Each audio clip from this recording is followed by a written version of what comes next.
Okay, segment 2. Meanwhile, down in Pensacola, another challenge to Obamacare has been brought in a federal court in Florida by some 20 state attorneys general. They make roughly the same argument that the plaintiffs made in Virginia, citing the same theory that we've just gone over, but they make an additional argument. Encroachment. You got it.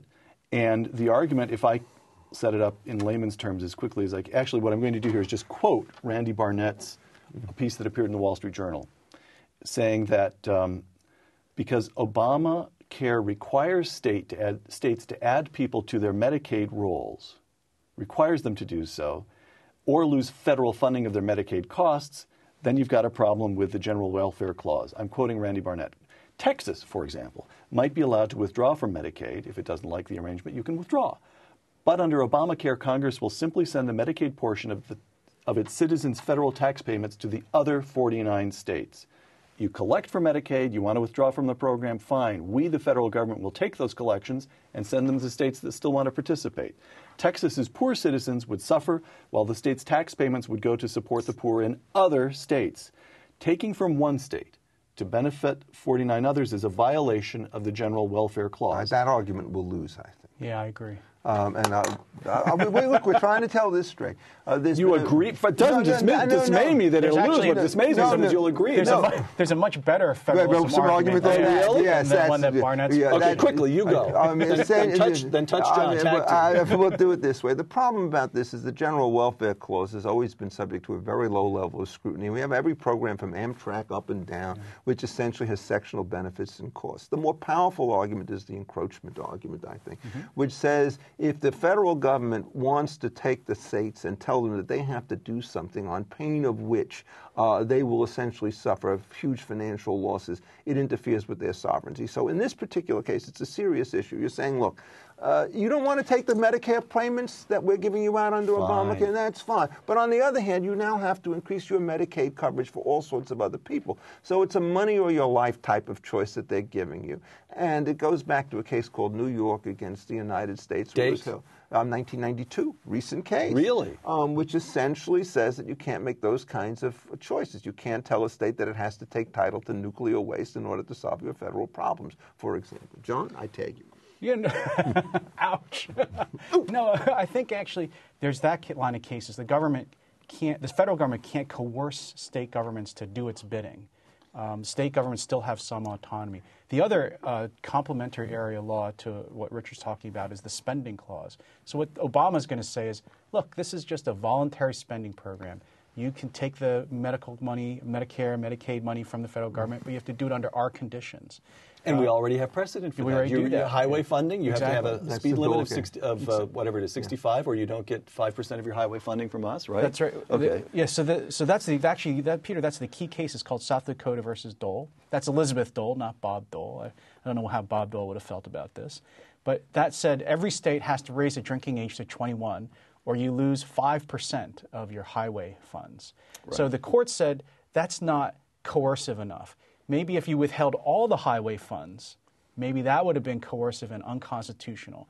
It's a variation. It's very similar to the Barnett argument, but it's a very different kind of It's called unconstitutional conditions. Right. Let me put it to you in a slightly different fashion. Why would Barnett lose? On the general welfare, because the level is right. The General Welfare Clause has never been enforced by the court. They've never said this is not the general welfare and this is. They've always said this might be wrong, but what the court has said is basically it's up to Congress. When they pass a law, they've already decided. Tactical decision. Randy Barnett may be right on the constitutional argument. He's wrong on the court. He's wrong on the constitutional argument. We both think. He's wrong on the constitutional argument. That argument's a loser. The argument is it's one of two ways. It's either encroachment on sovereignty or with the other technical term is unconstitutional conditions.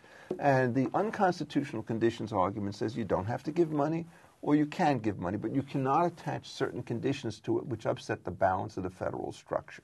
The reason why Dole passed, in my judgment, is that the withholding of the money with respect to the highways and was related to highway safety issues. So it wasn't an effort to try and essentially shift wealth to different kinds of collateral purposes.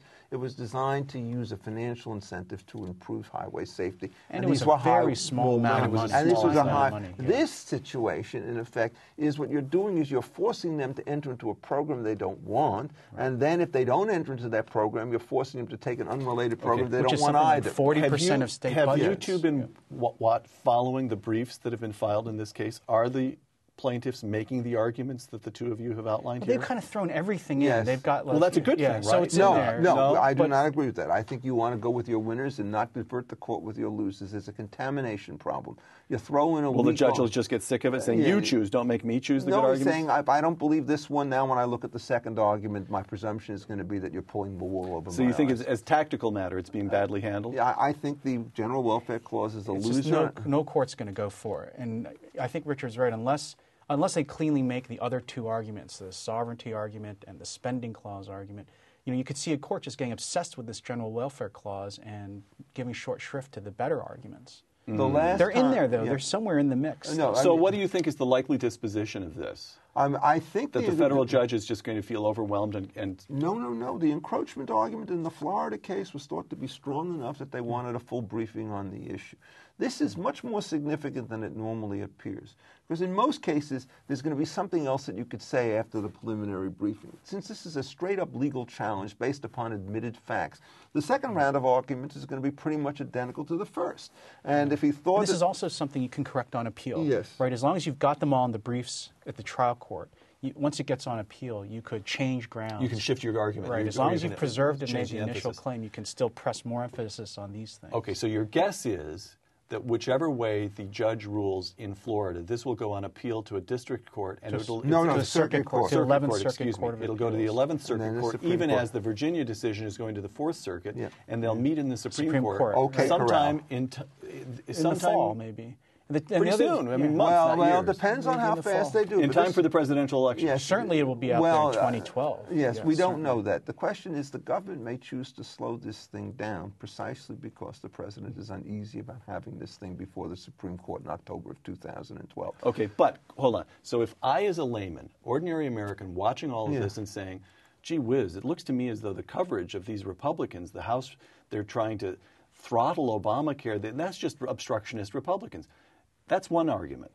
It's another matter if the Republicans are doing all they can to thwart and obstruct Obamacare while extremely serious constitutional arguments are making their way through the courts to the Supreme Court of the United States. Then you're more willing to say, let the Republicans slow this thing down. This is not a matter of deciding constitutional law, right? It's also part of Richard's public... That's the correct way to understand it. These are serious arguments. Not just that, but the Supreme Court doesn't like to strike something down and be extremely unpopular and have every other branch of government angry at it, right? So I wish they didn't think this way, but I think there's some evidence they do think this way, is if they see a Congress trying to vote to overturn Obamacare and it's just being vetoed by the president, that gives them a lot of political cover to strike down Obamacare in the courts.